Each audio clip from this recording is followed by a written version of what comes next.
Y bueno, vamos a pasar a nuestra mesa, a la mesa política de los viernes. Tenemos preparados también, y que ya lo estaremos compartiendo más tarde al concluir este espacio, pues un video ya un poquito más largo de lo que vivimos este 10 de mayo en esta marcha de las buscadoras y bueno, buscadores, porque nos encontramos también a padres que buscan a sus hijos, hermanos, hermanas, pues hijos que también están buscando a sus madres. Y bueno, pues entonces estaremos compartiéndole los testimonios de esta marcha que se desarrolló acá el 10 de mayo, el Día de la Madre, y que ya lo estaremos compartiendo. Ya se hizo una parte que se presentó ese día, pero hay uno más largo, así es que ya los compartimos. Muy buenos días, queridos Héctor y querido Alejandro, ¿cómo están? ¿Qué tal? Muy buenos días, ¿cómo les va? ¿Qué dicen? Bien, bien, buenos días, Violeta, Héctor, buenos días. ¿Y dónde anda Ernesto hoy? Pues comentábamos al principio que se fue de fiesta. No se fue de fiesta. No, que está haciendo un trabajo, una cobertura Mm, muy importante, especial en el noreste del país y que ya estaremos comentando hacia las próximas semanas y compartiendo este trabajo, querido. bueno, Qué bueno que lo una aclaras, cosa ¿no? no excluye la otra, ¿no? O sea, Y andaba igual de está No, haciendo parranda, ¿no, cobertura, Alejandro? ¿eh? Andaba de parranda, ¿no? Creo, ¿no? Y digo que una cosa no excluye la otra, igual estaba haciendo una cobertura, está haciendo una cobertura, pero pues parece que hay videos en donde se le ve ahí bailando la chona y no sé qué, así que no se Sí, pelea luego una muchas cosa con la cosas. otra. Sí, puede aprovechar, ¿no? sí, ¿qué dijiste, Héctor? Perdón, ya no te No, que entendí. puede aprovechar ahí todo, ahí, sí, hay música, Exacto, banda y Un todo el all rollo. inclusive, entonces, ¿no? Todo incluido. exacto. Sí, sí, sí. Sí, sí, no, pues decíamos hace rato que la fiesta ya la tenemos aquí en este espacio de noticias y bueno, gracias que nos acompañan y hay muchos temas que están planteados y que bueno, iremos abordándolos. Uno es este, pues comentario que hizo este senador y que por supuesto este senador republicano y que por supuesto hubo una respuesta fuerte, ya ahorita ustedes nos dirán por parte del canciller Marcelo Ebrard, y también esta mañana volvió a enfatizar en esta respuesta y agregó otros elementos. Y no solo eso, el presidente también con datos, me parece que también pues y con datos y llamando a no votar por el senador republicano, y pues está dando un posicionamiento. Ya nos dirán ustedes, pero bueno, no sé, querido Leonardo, si podemos pasar, iniciar con el video, ya me dirás, el video que muestra pues a este senador y la respuesta de Marcelo Ebrard. No sé si lo tenemos listo, querido Leonardo. López Obrador invited the American military and our law enforcement personnel to come into Mexico and work with his, we could stop the cartels, couldn't we? I believe, Senator, that we can stop the cartels. Okay, have you made that suggestion to President Biden? If I could, I believe that we can stop the cartels by... Have you made that suggestion to President Biden?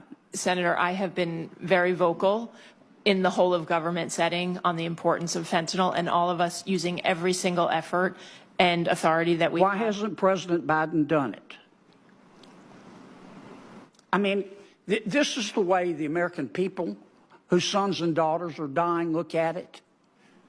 Our economy is $23 trillion. Mexico's economy is $1.3 trillion. Ours is 18 times bigger. We buy $400 billion every year from Mexico. Without the people of America, Mexico, figuratively speaking, would be eating cat food out of a can and living in a tent behind an outback. So why don't you and the president, embarrassing no one, get on the phone and call President Lopez Obrador and make him a deal he can't refuse to allow our military and our law enforcement officials to go into Mexico and work with his to stop the cartels? Why don't you do that? Senator, what I am doing every single day is working with the incredible men and women of DEA who are risking their lives. Lopez Obrador invited the American military and our law enforcement personnel to come into Mexico and work with his, we could stop the cartels, couldn't we? I believe, Senator, that we can stop the cartels. Okay, have you made that suggestion to President Biden? If I could, I believe that we can stop the cartels by... Have you made that suggestion to President Biden? Senator, I have been very vocal in the whole of government setting on the importance of fentanyl and all of us using every single effort and authority that we Why have. hasn't President Biden done it? Sobre lo que dijo el senador Kennedy de que México, bueno, pues si no fuera por Estados Unidos estaría comiendo comida de gatos y estaría en tiendas de campaña. Bueno, yo lo que le diría es que es una persona no grata en México. Nosotros no nos rebajamos ese nivel. Nosotros respetamos a los Estados Unidos. Somos dos países aliados. A mí se me hace un señor ignorante, racista. Le debería dar vergüenza ser senador. Y por supuesto que vamos a defender a nuestro país en todos los foros, incluido el Senado de los Estados Unidos. Yo sé que es una posición minoritaria, electorera, y es ese tipo de personas que están buscando notoriedad, atención pública o vendiendo a México. Para información del senador, antes de la fundación de Estados Unidos, en México florecieron civilizaciones, ahora lo acabo de decir, como la civilización maya que desarrolló el cero. Muchas gracias, querido Leonardo.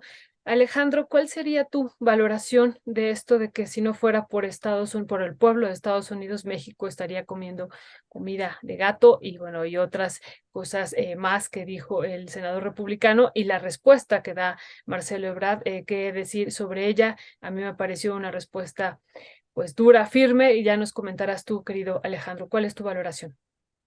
Fue una buena respuesta, pero incluso se quedó cortito, ¿no? O sea, me parece adecuada, ¿no? Hay que entenderlo también en el contexto de la diplomacia, del lenguaje diplomático, etcétera. Pero vamos, si a cualquiera de nosotros o de nosotras nos hacen la pregunta, nada, pues le hubiéramos refrescado su santa madre al senador Kennedy, ¿no? O sea, digo, se vio bien el canciller, pero bueno, dentro de los marcos diplomáticos, ¿no? Y dos cosas que dijo que son muy importantes. Una, en efecto, este senador representa una minoría, sin embargo, también hay que decirlo, parte de lo que dijo Marcelo Ebrard, tiene un fin electoral, ¿no? Si, finalmente es una minoría, pero este tipo de declaraciones sí hacen eco en una parte del electorado de la sociedad norteamericana, obviamente la más reaccionaria, la más recalcitrantemente racista, ¿no? Y hay que entender que hacia estos sectores ultraconservadores, afectos al Ku Klux Klan y otro tipo de organizaciones de este tipo, es que va dirigido el discurso, ¿no? Por otro lado, pues vamos, señor Kennedy, deje de estar viendo la paja en el ojo ajeno y miren a los cárteles en los Estados Unidos, ¿no? O sea, es algo que también se ha insistido mucho. Una cosa es, en efecto, y no solamente es México, pues son muchos otros países en donde estas organizaciones que no son, vamos, no son de un país, sino hay que entenderlas como parte de organizaciones multinacionales, transnacionales. Resulta que están en Colombia, están en México, están en otros países, menos en los Estados Unidos, ¿no? Señor Kennedy, pues mejor póngase a revisar todo el proceso de distribución, disculpen, de fentanilo y de otras drogas en los Estados Unidos, porque pareciera que todo este asunto... Bueno, continúa, Héctor, continúa, Sí, que sí, me dio sí. mucha tos. Sí, Me toma voy a agüita. silenciar. Héctor, pues te pasamos te iba a decir el balón, no, pero más bien el bat a ti para que sigas y el bat y la cachucha para que sigas. Y bueno, decía ahorita Alejandro que tiene un fin electoral. Tanto la respuesta que da Marcelo Ebrard, eso es algo que te iba a preguntar, si tú también ves algún tinte electoral por parte de Marcelo Ebrard, está en campaña finalmente y hay un discurso, si tú lo ves así, si podríamos valorarlo así también, y por parte de Estados Unidos del senador republicano también, pues mandando un mensaje a los electores. ¿Cuál sería tu valoración, querido Héctor? Bueno, es que yo por supuesto que coincido, ¿no? Ahora, ¿quién no está en campaña electoral ahora, no? Sí, aquí hemos dicho varias veces que en México ya todo es 2024.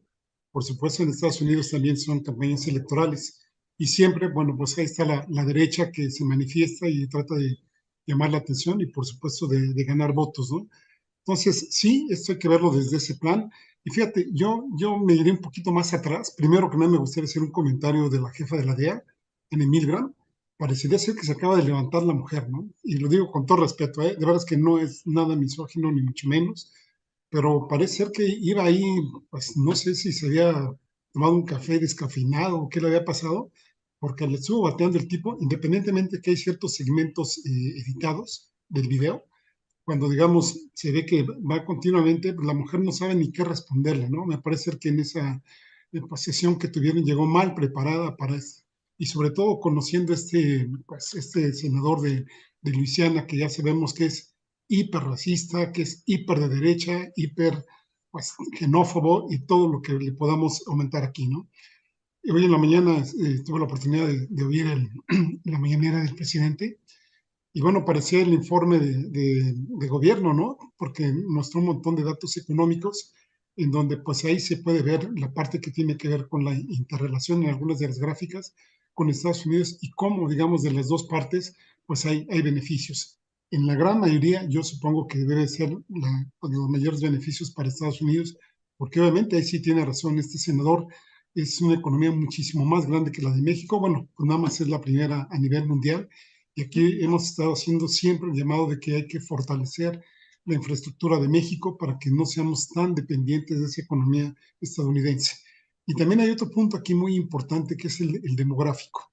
Si bien es cierto que toda la población latina interviene y aporta muchísimo a la economía estadounidense, también lo es el temor de la supremacía blanca, de que en algún momento dado, pues ya haya más latinos, ya haya más hispanos, ya haya más mexicanos, centroamericanos, salvadoreños y de otros países que del propio Estados Unidos, que ese es un gran temor que tienen ellos y que supongo que están en una contradicción. Si no tienen migrantes, por un lado van a tener una población envejecida, van a tener tasas de crecimiento negativas, con lo cual no van a tener después un efecto reemplazo y por el momento no va a tener una participación que les permita avanzar económicamente. Y por otro lado, ven que pues, el gran peligro para ellos, que después los que estén decidiendo en las votaciones y todo esto, pues sean no la población nativa, entre comillas, porque sabemos que es una población eminentemente migrante en los Estados Unidos, sino lo que ellos consideran la supremacía blanca, ¿no? El Great American Again, que le llaman ellos. Y ahí están en esta contradicción y por supuesto la parte que tiene que ver de derecha, pues se adopta estas banderas que no solo las hay en Estados Unidos, aquí también las vemos en México en contra de los migrantes y a partir de eso pues quieren ganar votaciones. Y la última parte, lo que bien comentaba Alejandro, es lo que tiene que ver con el fentanilo, ¿no? Aquí no lo están viendo como un problema de salud pública, a pesar de que tienen más de 200 muertos por día solo por fentanilo. Aquí esto hay que verlo.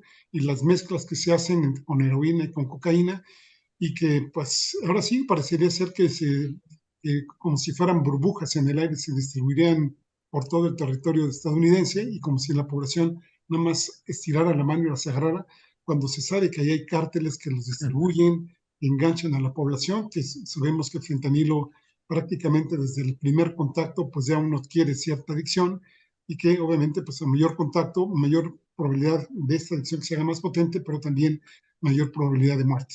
Entonces me parece a mí que esto es un efecto eminentemente electorero, las declaraciones de Kennedy, que lástima por el apellido, y también me sumaría, perdón, y con eso cierro mi comentario, a los llamados del 10 de mayo que hace Alejandro, este senador, y a todas las personas que piensen como él.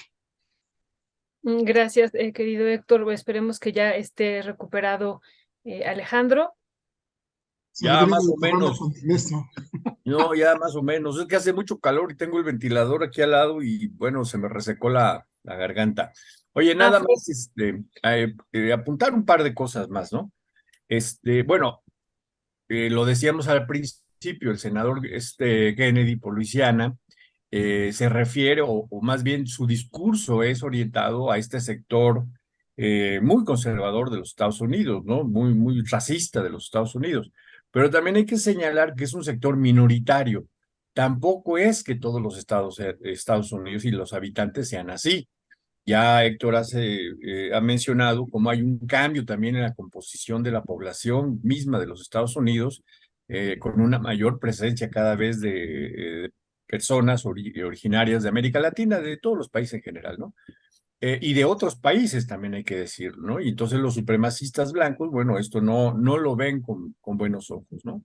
Y la otra que me parece también rescatar de las palabras de Marcelo Ebrard es la profunda ignorancia de este señor Kennedy y de este sector, digamos, de la sociedad norteamericana que solamente tiene ojos para sí mismos, porque al final de cuentas es cierto, la economía de los Estados Unidos es una economía muy grande, poderosa, etcétera, pero ¿cómo se construyó esa economía? Es decir, no es una economía que haya surgido, bueno, ese es el discurso que tienen del esfuerzo y el trabajo, etcétera, pero es una economía fundamentalmente basada en la rapiña, ¿no? O sea, sí es un país de migrantes, ¿no? Pero es un país que también ha tenido una expansión a lo largo de todo el siglo XIX, XX, lo que va del XXI, basado en un poderío militar y en donde la colocación de sus mercados, de sus finanzas, etcétera, va acompañada de las armas. Entonces, pues no podemos dejar de lado también que sí es una economía muy poderosa en gran parte porque es una economía que una proporción muy alta gira en torno al armamentismo, ¿no?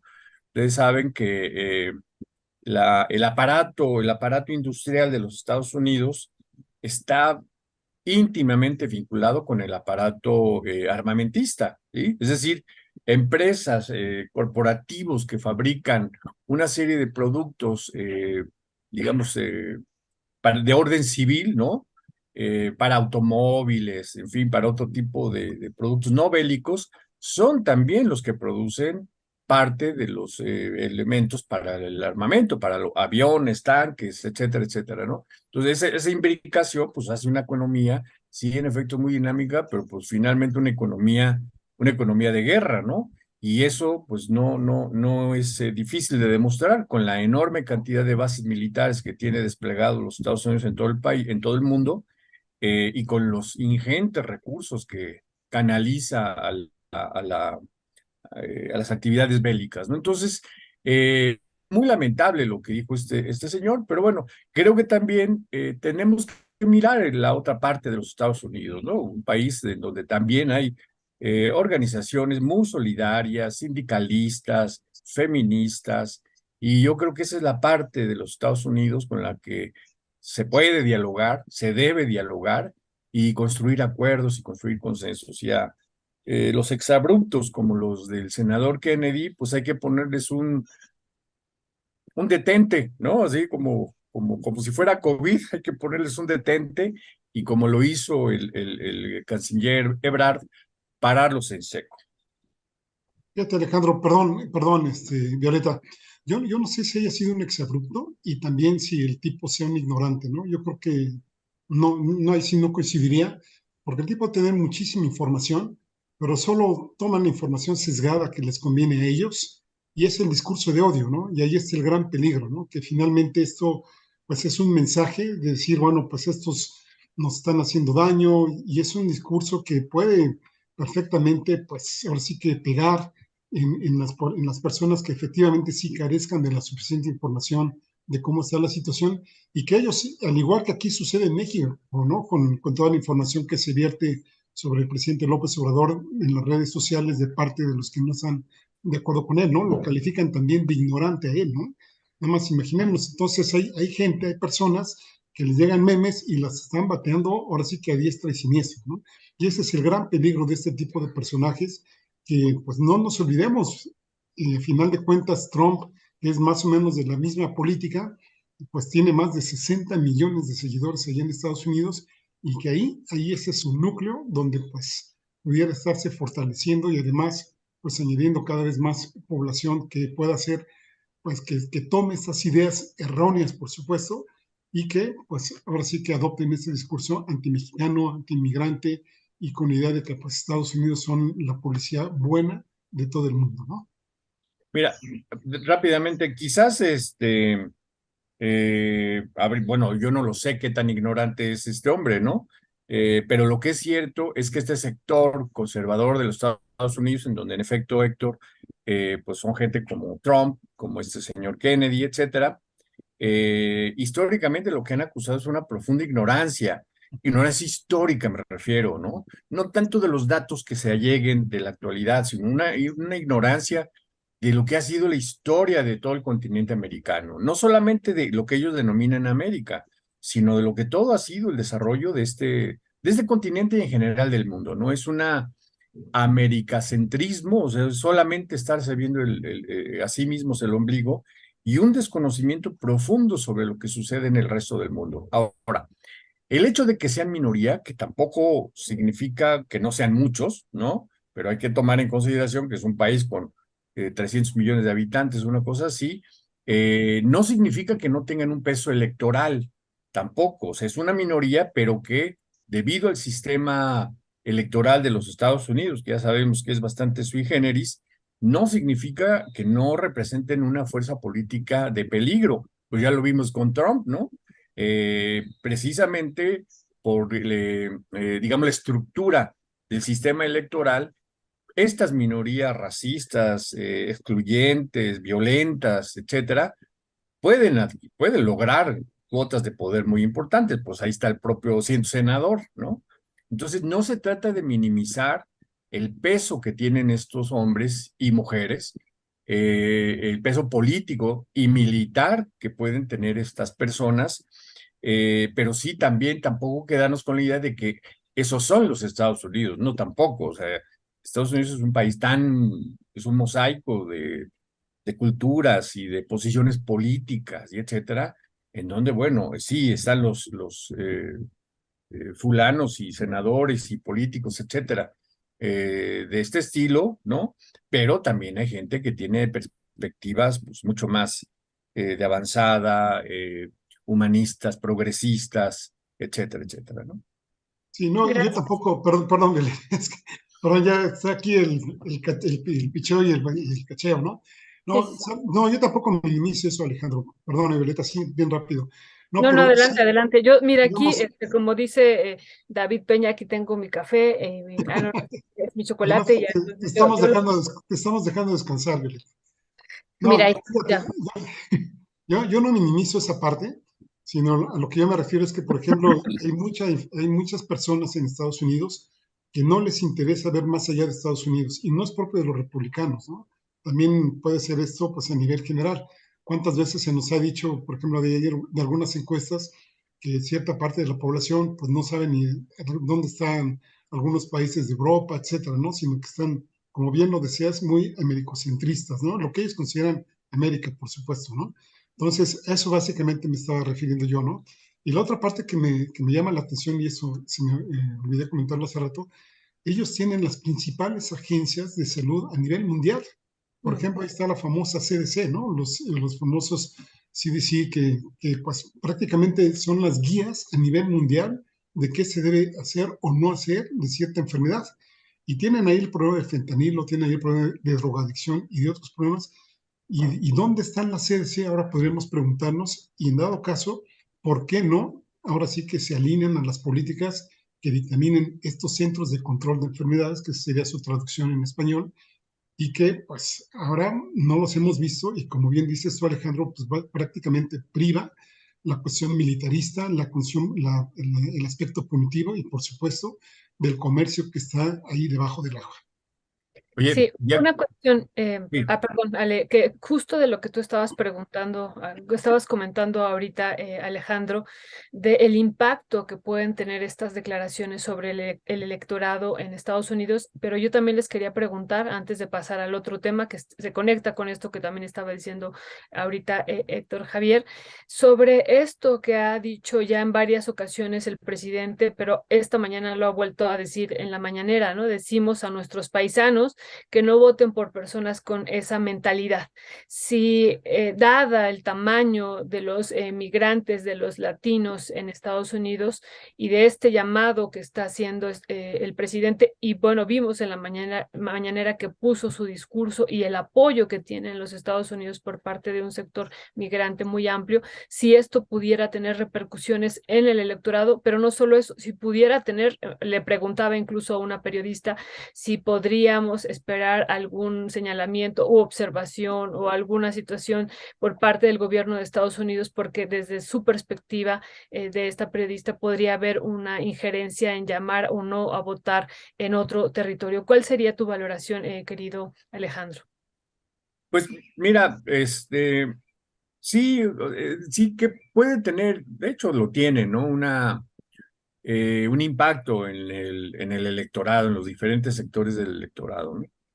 Eh, y sabemos bien, no solamente, bueno, porque la información fluye, sino porque históricamente así se ha visto, ¿no? Cómo hay ciertas regiones, zonas, áreas, estados de los Estados Unidos en donde la presencia republicana es mayoritaria por mucho, ¿no?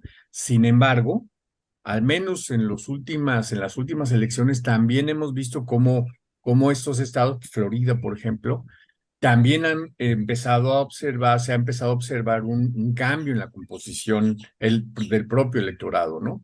Como parte, pues, de la propia dinámica de la población, de la dinámica migratoria, de las transformaciones sociales que se están dando en los Estados Unidos. Es decir, no es un país estático, como ninguno lo es, y empieza a haber también estos cambios, ¿no? En Carolina, en fin, diferentes regiones, ¿no? Entonces, sí tiene obviamente un mensaje electoral y que tiene un eco, sin duda alguna, en estos sectores, ¿no?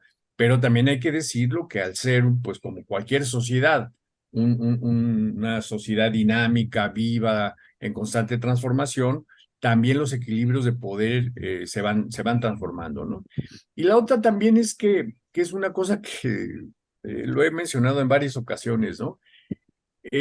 También giremos un poco la vista de solamente las elecciones, o sea, de quedarnos con la idea, y lo digo en general también para México, de que poder es igual a elecciones. No es así. El poder político tiene una parte que se expresa en efecto en los procesos electorales, pero no todo el poder político se reduce a las elecciones. Hay muchas otras formas de ejercicio del poder a través de estructuras diferentes, a través de organizaciones, a través de la prensa, a través de los sindicatos, a través de las movilizaciones. Es decir, quitarnos un poco esta idea de que poder es igual a la composición, por ejemplo, del Congreso, ¿sí? Es importante, sin duda alguna es importante, pero eso significa la composición total del poder. No es así. Hay muchas otras instancias que yo creo que son las que tenemos que fortalecer, con las que México podría, no digo México como país, sino incluso como comunidades, fortalecernos con ellos, ¿no? Me refiero a organizaciones propias de migrantes, me refiero a sindicatos, etcétera, y quitarnos un poco de la mirada esta idea de que poder es igual a composición del Congreso, igual a elecciones. No le estoy restando ninguna importancia. ¿Es importante? Sí. Pero como dicen los compañeros y compañeras zapatistas, ¿no? Votes o no votes, organízate. Ahí está el punto. Gracias, querido Alejandro. Bueno, ya para pasar al siguiente tema, pues le preguntaría a Héctor sobre esto que comentó también hoy el presidente y que se comenta en este y otros espacios sobre la fuerza de trabajo, ¿no? Sobre esta riqueza que decía el senador, pues que no tiene comparación la economía más fuerte del mundo con la economía nuestra. Hay una pues situación ahí de mucha inequidad, ¿no? Por eso incluso cuando se firmó el Tratado de Libre Comercio se hablaba pues de la debilidad de México económicamente frente a los Estados Unidos e insisto, esta inequidad. Y bueno, pero en particular ahorita sobre la fuerza de trabajo y sobre este proceso migratorio que estamos viviendo y sobre la riqueza que se ha gestado en Estados Unidos producto de este proceso migratorio, ¿qué podríamos decir, querido Héctor? ¿No? Incluso como un mensaje a este senador, decíamos hace rato al iniciar el programa, que pues parte de su riqueza que él está haciendo alusión se ha gestado con la explotación y la sobreexplotación de la fuerza de trabajo que migrante, ¿no? Y mucha mexicana en Estados Unidos, y eso no se está diciendo. ¿Qué decir sobre esto y cuál sería ese mensaje, querido Héctor? Y nada más déjame hacer dos comentarios brevemente. Uno, me disculpo con Nora Braya, acabo de leer que dice que pues, hizo un comentario misógino sobre Annie Milgram. La verdad que no, bueno, quiero pedir disculpas si así se interpretó, pero no fue esa mi intención. Tuve la oportunidad de ver un video más amplio en donde viene, pues obviamente, el intercambio de ideas, vamos a llamarlo así, entre el senador Kennedy y la jefa de la DEA. Y uno se esperaría que, siendo un personaje, digamos, de una agencia tan fuerte, digamos, tan influyente en muchos aspectos, con muchos recursos y que manejan muchísima información, pues prácticamente pues, se dejara, ahora sí que, o por lo menos el senador Kennedy, pues prácticamente la apabulló en muchos momentos, ¿no? No lo dejaba ni responder cuando él les decía, ¿y qué van a hacer? ¿Y qué van a hacer? ¿Y qué esto? ¿Y por qué no lo han hecho? ¿Y por qué no le hablan? Y la colega, bueno, o la señora Anne Milgram, pues se quedaba atónita muchas veces, ¿no? A eso me refería yo, ¿no? La verdad que Sí, no fue en dijiste ningún tú que se sentido. acababa de despertar, ¿no? Eso Sí, fue sí, básicamente como fue si eso. se acabara de El segundo despertar. es, no puedo presumir mi taza de rompimiento, yo tengo aquí la de Frida Kahlo, porque no me han dado desde hace mucho, ¿no? Entonces, bueno, es mejor agarro la de Frida Kahlo. Ya habrá para el aniversario acá, te esperamos y Y acá la habrá. verdad, lo que estabas diciendo, ¿se acuerdan de la película Un día sin mexicanos? Sí. Cuando la dieron. Bueno, pues Sí. sería muy bueno recordarla en aquellos momentos, ¿no? Y aquí no quiero decir y ni quiero referirme a lo que en su momento Vicente Fox, que decía que los mexicanos hacemos lo que ni los negros quieren hacer, no, para nada, ¿no? Yo creo que tanto fuerza, digamos, de mano de obra poco calificada como de mano de obra muy calificada, allí está en Estados Unidos. Conozco profesionistas, mujeres y hombres, pues en las ramas de informática, en las ramas de medicina, en las ramas administrativas, de manejo de personal, que están haciendo muchas aportaciones allá en Estados Unidos. De hecho, bueno, pues allá hay una gran captación de mexicanas y mexicanos que están contribuyendo, no solo, insisto, de bienes o de albañiles, ese tipo de cosas, sino de todas, ¿no? Entonces, me parece ser que es, insisto, muy importante la participación de los mexicanos. El lunes pasado estuvimos hablando, por ejemplo, de los labores agrícolas, de la cantidad de dinero que les habían robado algunas empresas estadounidenses a estos así, empleados agrícolas, que pues hay más de 13,000 personas que no les devolvieron dinero, las condiciones en que los están contratando por el tipo de visas H2, que también eso sería interesante comentarlo, y que ahí están, que con todas estas vicisitudes, con todas estas cuestiones que están en contra de ellos, ahí están aportando y que sin duda alguna se distinguen muchísimo por ser gente muy comprometida, muy trabajadora, y que se me hace totalmente injusto que se le estigmatice, que se le descriminalice por el hecho de etiquetarla, pues que son los que violan, que son los que hacen los asaltos, que son los que llevan el fentanilo. Ya por el mismo Ebrard comentaba que es el 0.002%, que si viéramos la proporción de delitos que se han cometido en Estados Unidos, pues la gran mayoría es gente de ahí mismo, es gente nativa de Estados Unidos. Entonces, insisto, son adjetivos muy calificativos denigrantes para este tipo de población que creo que debería de reconocérsele a base de información todo el aporte que se está haciendo ya en Estados Unidos por parte de las y los mexicanos. Muchas gracias, Héctor. Hay dos comentarios que nos están compartiendo nuestras compañeras. Muchísimas gracias. Uno de Reuter Nopalsin, que dice, pero esa diversidad no está en el gobierno, señor Saldaña. No es una campaña contra los estadounidenses, sino su gobierno. Y Sí, hay sí, es otro, verdad. Fernando, ahorita para comentarlos, Barraza, demócratas o republicanos no son muy diferentes.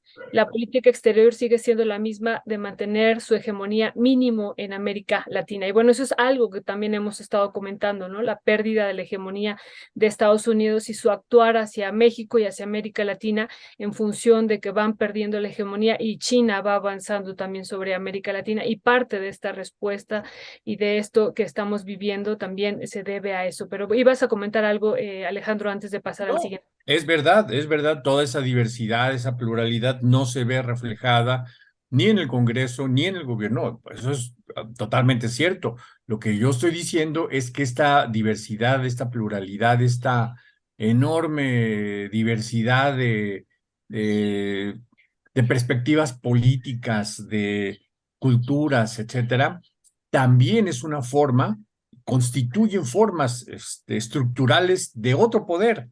No de gobierno, no me estoy refiriendo a gobierno, me refiero a que el poder no solamente radica en las estructuras de gobierno y en las instancias de representación.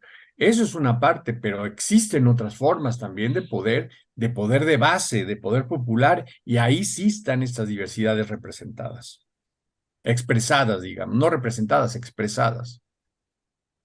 Muchas gracias, Alejandro.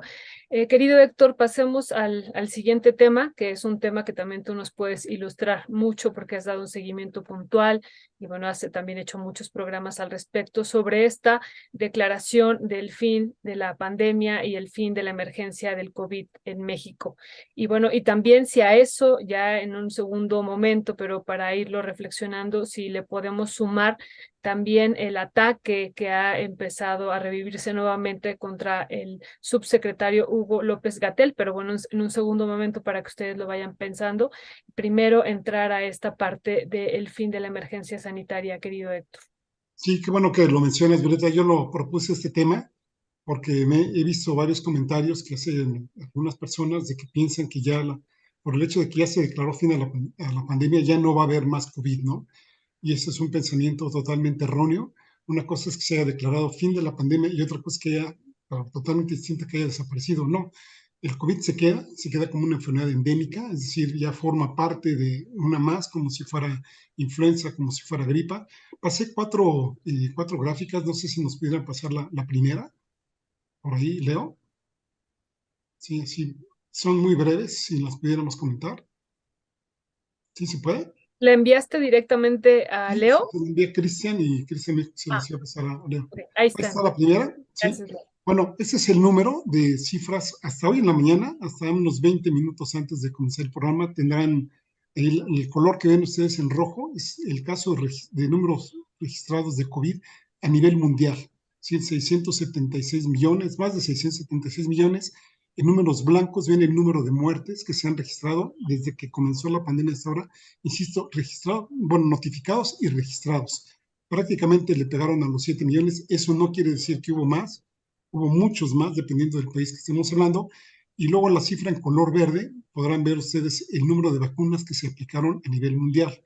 Si nos pasan la siguiente, Leo, por favor. No, había una antes. Bueno, si quieres, deja esta es la de México.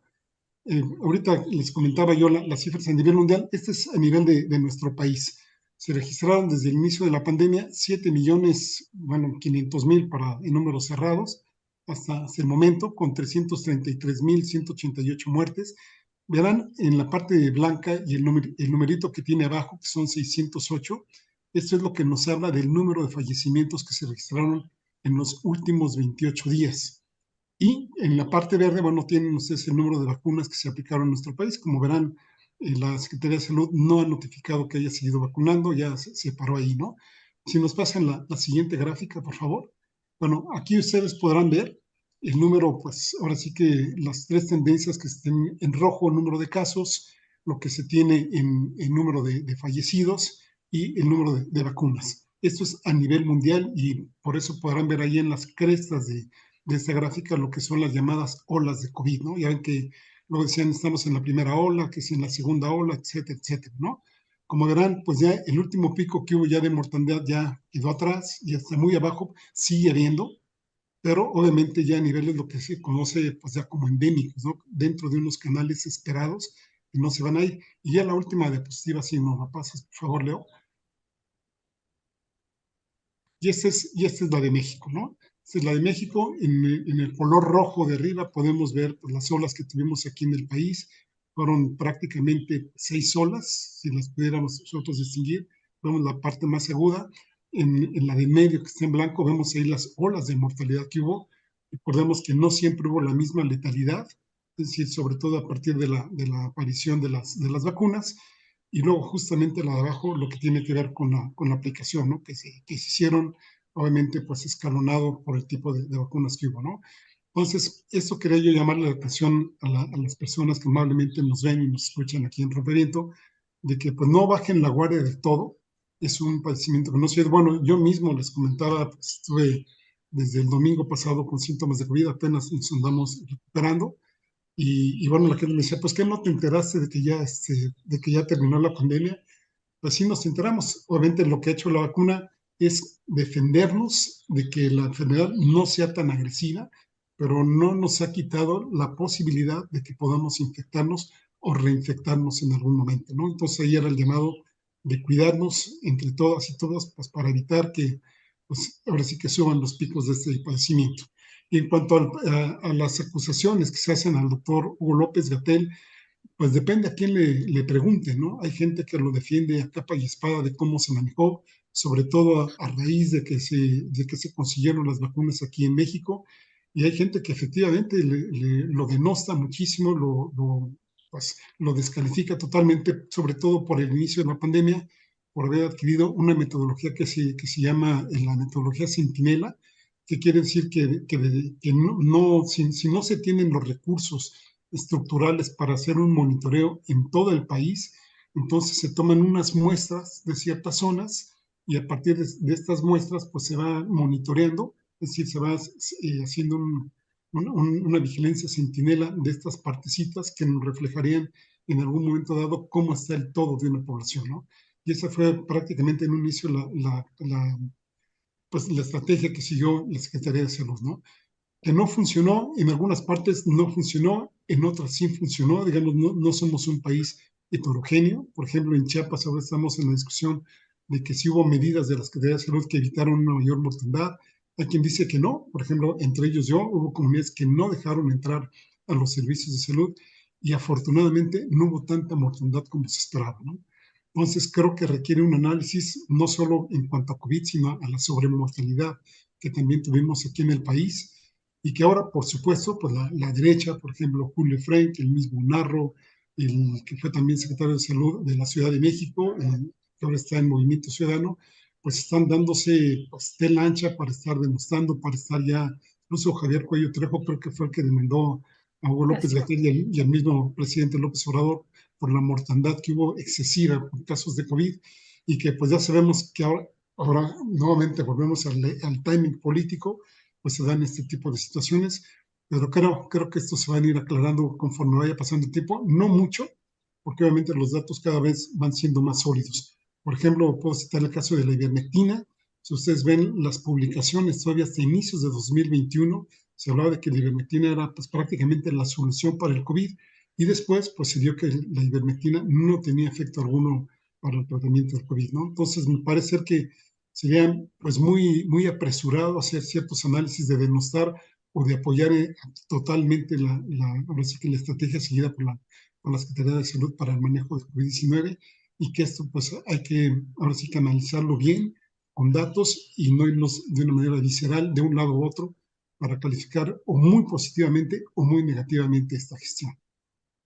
Muchas gracias, querido Héctor. Y muy interesante las gráficas que muestras, ¿no? De la cantidad de personas que murieron en el mundo, de estos más de 6 millones. Y también es para reflexionar, ¿no? Ya lo hemos hecho en otros momentos, pero para reflexionar por qué una parte fundamental de estas muertes, o muy importante, se dio en Estados Unidos, ¿no? O sea, de estos 6 millones, más de 1 millón se dio en Estados Unidos. Y bueno, eso también nos dice algo, ¿no? Algo, tendríamos que dar algunas explicaciones de por qué ocurrió el mayor número de muertes, se concentró ahí en este país. Pero bueno, ya ahorita tú también nos estarías comentando algo al respecto, querido Héctor. ¿Cuál sería, querido Ale, tu valoración sobre esto que también ya estaba diciendo Héctor? Llegamos al fin de la emergencia sanitaria, no del COVID. El COVID se va a quedar ya aquí, como nos lo dice Héctor, para siempre, ¿no? Será parte de una enfermedad y cada vez la iremos, bueno, en mi caso también como Héctor, yo ya he tenido 3 veces comprobado, o sea, comprueba COVID, a lo mejor he tenido más de 3 veces y cada vez va siendo menos fuerte. No sé si a ti te pasó lo mismo, querido Héctor, va siendo como menos fuerte, como que se va debilitando en algunos cuerpos, ¿no? En el mío, por ejemplo, a lo mejor en otros sigue siendo intenso. Sí, Tuvimos... sí, antes de pasar la intervención, Alejandro, a mí ahora me dio en el aparato gastrointestinal, ¿eh? La primera que me dio así fuerte fue el aparato respiratorio, ahora fue en el estómago. De hecho, pensé que a lo mejor podía haber adquirido una tifoidea, pero nada, fue COVID. Y bueno, y nada más aclarar, los datos que presenté son de la Universidad Johns Hopkins, que tienen un monitoreo sí, diario a nivel mundial, lo pueden ver en internet, y que lo están actualizando prácticamente cada hora. Pues muchas gracias, muy interesante. Pues entonces le pasamos el bat a nuestro querido Ale para que nos haga su Cuarto valoración. bat, el cuarto bat. Cuarto bat, el cuarto bat. Bueno, lo primero que quiero decir es que, lo siento mucho, camaradas, yo sigo invicto. No me no me pegó, no me ha dado, y bueno, Es pues ahí cierto, le llevamos. es, es cierto, Sí, eres muy fuerte, eres el más fuerte de nosotros, ¿ya ves? Por no, eso es el ¿cuál? Aquí cuarto bat. en casa salimos invictos, nadie se contagió. Bueno, como ya mencionó hace un momento Héctor, ¿no? Se declara el fin de la emergencia sanitaria, ¿no? Mira, yo quisiera más bien valorar o hacer un pequeño comentario en torno a los impactos, repercusiones de orden social que ha tenido este fenómeno, como bien fue caracterizado como un hecho social total, ¿sí? Recuerdo que justo cuando empezó todo este confinamiento, Martín Caparrós escribió un texto, creo que en el New York Times, espléndido, verdaderamente espléndido, espléndido, que se llama El mundo es plano, ¿sí? Y refiere que el mundo es plano porque con con el encierro, con retraimiento de prácticamente todo el mundo, una buena parte del mundo, nos convertimos en sujetos de pantalla, como ahora lo estamos, ¿no? Digamos, solamente comunicándonos a través de las pantallas, ya sea de la computadora, del teléfono celular, nuestras diversiones estuvieron limitadas a los programas de streaming, etcétera, etcétera, ¿no? El mundo es plano porque el mundo es una pantalla. Y lo que era cercano, lo que nos era familiar, el barrio, el mercado, la escuela, de pronto se convirtió en algo alejado, en algo no solamente lejos en términos físicos, sino además atemorizante, ¿sí? Salir a hacer la compra, bueno, porque hubo mucha gente que sin remedio pues tenía que salir a trabajar en transporte público, etcétera, era con el agravante, digamos, de el miedo al contagio, ¿no? Es decir, a nivel global, yo creo que probablemente desde no sé cuándo no se había visto un fenómeno de miedo global tan impactante como el que vivimos en los años 2020, 2021, 2022 todavía, ya como dice bien Héctor, ¿no? Con las vacunas, esto empezó paulatinamente a ir, fue disminuyendo paulatinamente, ¿no? Pero ese es un miedo que no se borra fácilmente, ese es un miedo que se queda metido en las subjetividades, ese es un miedo que desajusta mucho a las personas y a los colectivos, es decir, como sociedad, ¿no? Creo que los sectores, y no hay mucha investigación todavía, digo, empieza a haber investigación y ha habido espléndidos trabajos, pero creo que los impactos mayores se van a ver todavía más adelante, porque son en las infancias y las adolescencias en donde esto se ha presentado. Es decir, niñas, niños, jovencitas, jovencitos, que por cuestiones de la pandemia tuvieron que ser obligados a asistir, entre comillas, a la escuela, por ejemplo, en una pantalla. Sabemos bien que son millones de niños, de niñas, pues que no tienen las condiciones, ni tenían las condiciones adecuadas para asistir, entre comillas, a centros educativos, ¿no? Y que su proceso formativo natural, no me refiero al académico, me refiero a su proceso de socialización natural, se vio interrumpido de una manera muy violenta. De pronto, pues no poder estar con sus amigas, con sus amigos, no poder salir a jugar al patio, no poder salir a jugar después de la escuela en la calle, en el pueblo, etcétera, se convirtió en un encierro que a nivel eso, de las subjetividades a nivel inconsciente, ha tenido repercusiones terriblemente dolorosas, terriblemente preocupantes, y que es a lo que menos se puso atención, ¿sí? La atención estaba más dada en lo sanitario, en la salud, y así debería de ser. O sea, no estoy diciendo de que no fue correcto, pues, ¿no? Esto me parece que pues no tenía vuelta de hoja, ¿no? Pero, y me refiero no solo a México, me refiero en términos globales, pero esta otra parte nos tomó tan por sorpresa, a nivel mundial, no me refiero solamente a México, nos tomó tan de sorpresa que no salimos del pasmo. Creo que todavía seguimos un poco así en el pasmo, ¿sí? Porque no teníamos con qué hacer frente a esto. Y no olvidemos que veníamos de un auge de la globalización, de un incremento del turismo a nivel global verdaderamente desmedido de los últimos años, ¿no? eh, de un mundo que nos pintaba, digamos, una serie de promesas, ¿sí? Muchas de ellas falsas o burbujas, ¿no? Y que de pronto tuvo un parón en seco de una manera brutal y contundente, ¿no? Nos dejó pasmados. Y yo lo que digo que de ese pasmo todavía no terminamos de salir y nos vamos a tardar, yo creo que varias décadas, porque esto tiene un impacto a nivel de generaciones que con los años se va a ir observando y vamos a ir calibrando de una manera mucho más en detalle, ¿no? Las repercusiones que tuvo este fenómeno, como bien se caracterizó de un hecho social total.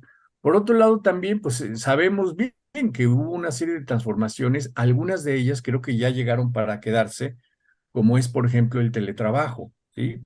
Que a partir de la propia pandemia, pues las personas que tuvimos la posibilidad de trabajar a distancia lo hicimos. Y creo que después de la pandemia, una buena parte de estas actividades se quedaron y se van a quedar así, ¿no? Y finalmente, un tercer comentario. Yo creo que, vamos, habría que hacer un análisis más detallado, no sé si país por país, no sé si se puede hacer esto, ¿no?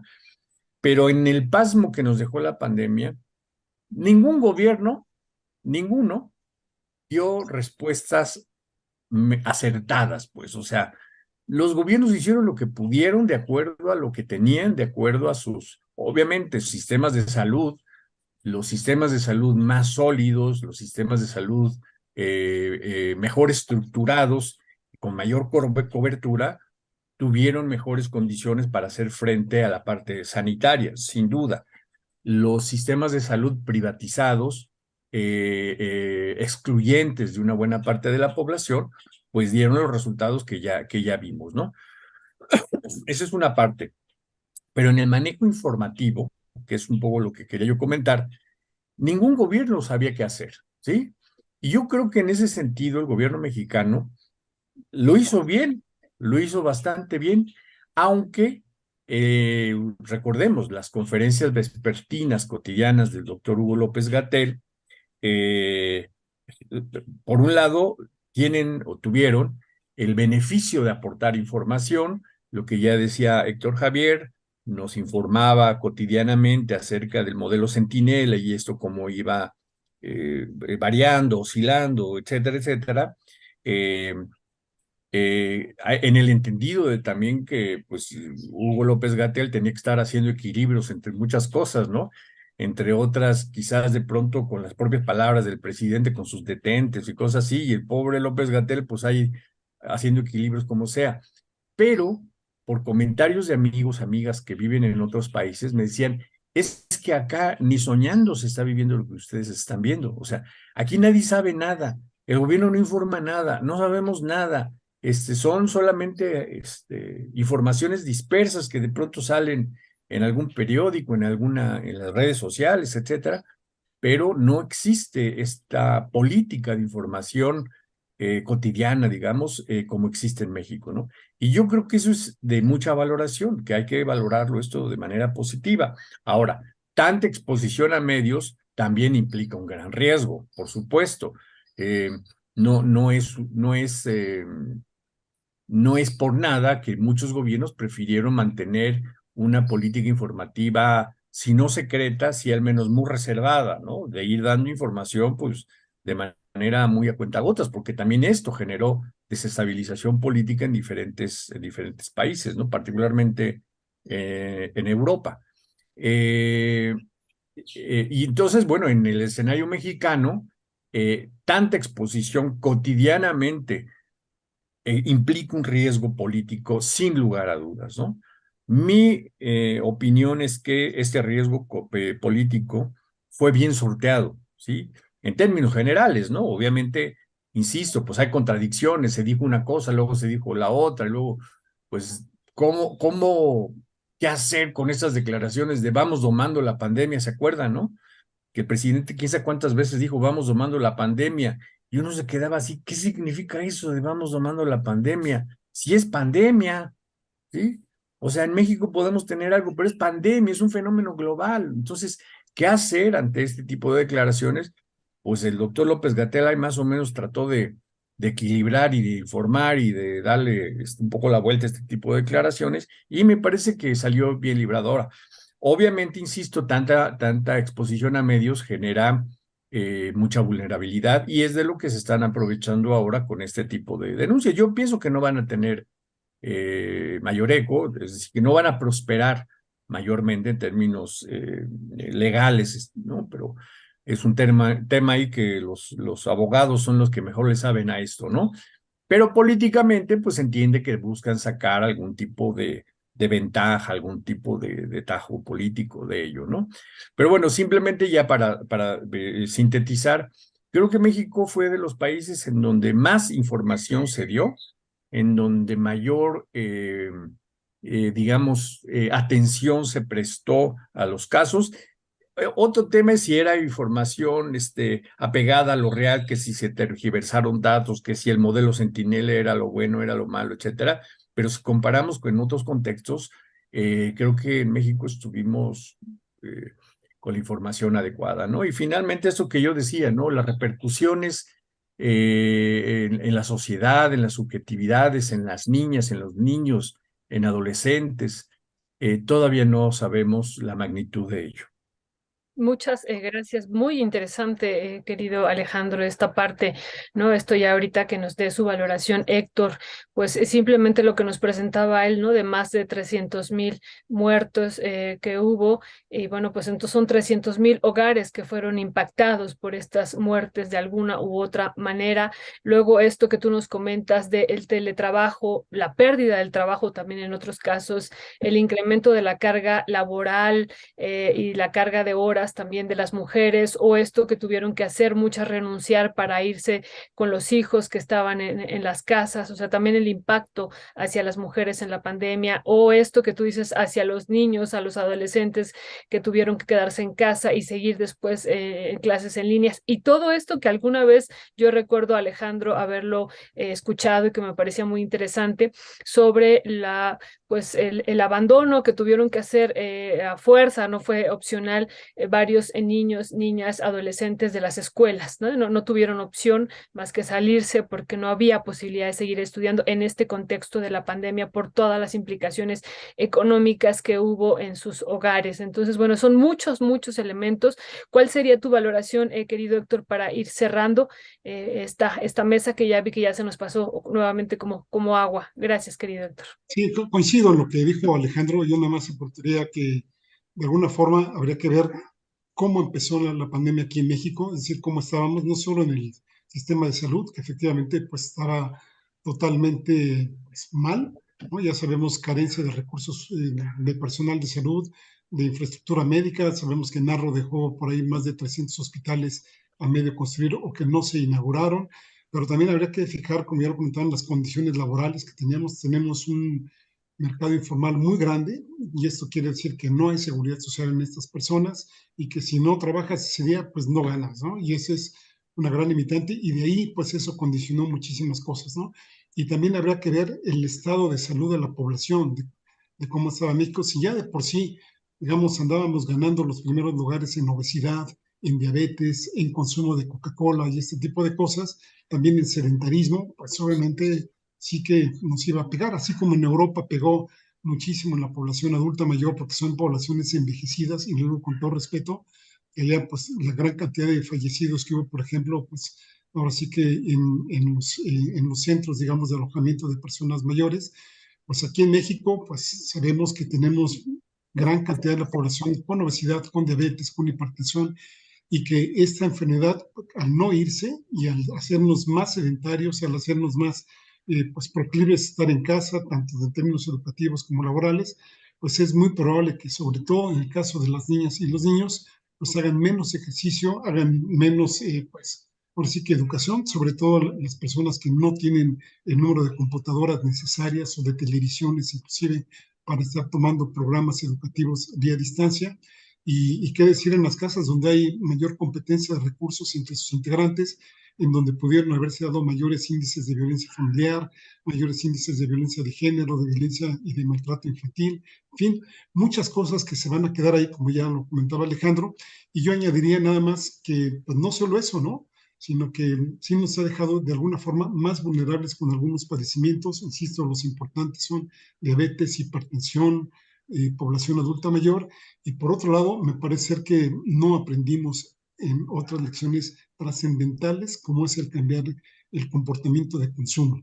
Si ustedes recuerdan, en los primeros días de la pandemia que la gente se espantó, pues los animales estaban volviendo a las ciudades, ahí veíamos venados, veíamos un montón de animales en las ciudades, veíamos menos contaminación y en cuanto se nos fue el susto, ya estamos prácticamente igual que la era pre-COVID, ¿no? Ojalá reflexionemos y tratemos de cambiar esto, no solo en términos de mitigación de contaminación ambiental, sino pues prácticamente cambiar nuestro modelo consumista que tan arraigado nos han impuesto, pues ahora sí que el modelo pues neoliberal y capitalista en el que vivimos. Muchas gracias, Héctor. Hay muchos comentarios, pero aquí retomaré dos. Fernando Salazar, muchas escuelas privadas se beneficiaron de la Sí, educación ¿no? vía teleconferencia. Los ahorros fueron tantos que han optado por permanecer en este, aunado al auge de los sistemas semiescolarizados. Eso lo dice Fernando Salazar. Y otro que me llama también mucho la atención es este de Claudia de Lara. Los hogares mexicanos tuvieron que comprar celular, comprar internet y hasta comprar compu. Me tocó ver casos de familias que les fue sumamente difícil hacer esos gastos. Sí, por eso decimos, muchos tuvieron, por esto y por otras razones, tuvieron que salirse de los espacios educativos y bueno, también eso es algo que tenemos que analizar como sociedad. ¿Ibas a decir algo, querido Héctor? Sí, que pocos ganaron, por ejemplo, Amazon, las industrias de laboratorios también ganaron muchísimo. Ahí está pues, AstraZeneca, Pfizer, por ejemplo, y también sabemos que muchos perdieron, no solo en términos económicos, sino también familiares y de salud. Sí, Ah, rápidamente, mira, el hecho de haber sido un hecho social total expresó con toda claridad eh, el capitalismo en su cruda realidad, ¿sí? A los más vulnerables los golpeó más fuerte. Y ya lo mencionabas, Violeta, hace un momento, mujeres, sectores pobres, personas de la tercera edad, viejos en situación de pobreza, infancias, fueron los sectores más golpeados, ¿no? Gente en condiciones laborales precarias, ¿no? Particularmente gente que se gana la vida día a día vendiendo en las calles, etcétera, ¿no? Estos fueron los sectores sociales más golpeados, no en México, en todas partes, ¿no? Y como bien señala Héctor, son pocas las empresas que salieron beneficiadas. En efecto, es Amazon, pero también es Facebook, también es Oracle, también, digamos, con las grandes tecnológicas y los laboratorios son las firmas que salieron con ganancias verdaderamente inconmensurables después de la pandemia. Yo creo que no sería mala idea hacer como un programa especial sobre los saldos sociales de la pandemia, porque yo creo que todavía hay muchas cosas que reflexionar, que pensar, ¿no? Yo recuerdo al inicio cuando había como dos grandes perspectivas, ¿no? Una representada por el pensamiento de Zizek o Zizek, que veía como con mucho optimismo el fin de la pandemia en términos de una recomposición y una transformación social, ¿no? Y otra representada por Byung-Chul Chang, este filósofo de origen surcoreano avecindado en Alemania, que tenía una mirada mucho más pesimista, más negativa, ¿no? Y se dieron buenos debates, ¿no? En donde participó Judith Butler, participó Agamben, en fin, muchos filósofos, pensadores y demás. Muy interesante, ¿no? Y a final de cuentas, creo que la perspectiva que ganó, o que lo que estamos viendo, pues es la mirada de Byung Chan, ¿no?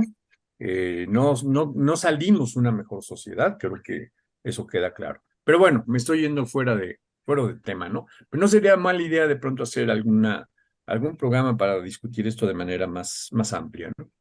Sí, muy, muy interesante realmente lo que han comentado los dos. Esto de los saldos sociales de la pandemia, sí me parece que hay que, y muchos ámbitos que deben de ser analizados, muchos ámbitos, muchos impactos que hubo acá y que tendrán que ser valorados ya en un mediano plazo y que ya lo podemos ir haciendo. Pues muchas gracias, querido Héctor, que te recuperes Sí, completamente del COVID, que todo vaya bien por allá. Y querido Alejandro, también que todo vaya bien, que se haya pasado bien tu tos. Y pues nos estamos encontrando ya la próxima semana, ya aquí con el cuarto bateador y con la bateadora emergente. Y bueno, ya estará incorporado aquí nuestro capitán. Así es que, pues un abrazo. Muy brevemente, Violeta, nada más hacer una invitación. El martes próximo se va a hacer una exposición sobre tuberculosis en el Metro La Raza, en el Ok. túnel de la ciencia. Latente invitación para que vayan. Está el pintor ecológico Alan Vázquez, es gratuita y ojalá puedan asistir un poco también para irnos adentrando en enfermedades justamente de las llamadas de la pobreza, y que creo que sería muy sensibilizatorio para que pues conociéramos un poco más de este padecimiento. Ojalá puedan ir. Y tienes, para poderlo compartir, ¿tienes algún link? A lo mejor si no lo tienes ahorita a la mano el día lunes, si no lo puedes compartir, ya nosotros lo ponemos el día lunes, querido Héctor, Claro que si sí, es posible, ¿no? claro que sí. Muchísimas gracias. Pues bueno, pues muy linda tarde, muy bonito fin de semana y estamos en comunicación y nos vemos el próximo viernes. Sí. Abrazo. Listo, pásenla bien. Saludos allá Igualmente. al capitán Ledesma. Sí, sí, al capitán. Sí, ¿cómo se le llama en béisbol? Siempre me hago bola, sí, ¿verdad? El capitán. No, puede ser el manager, él es el Ándale, jefe, el el manager, manager. exacto. Más de una vez, mira, sí. Al Eso, manager Ledesma. eso. Pues Ay, ya. muchas gracias. Estamos en Órale, buen abrazo. día. Chao. Claro.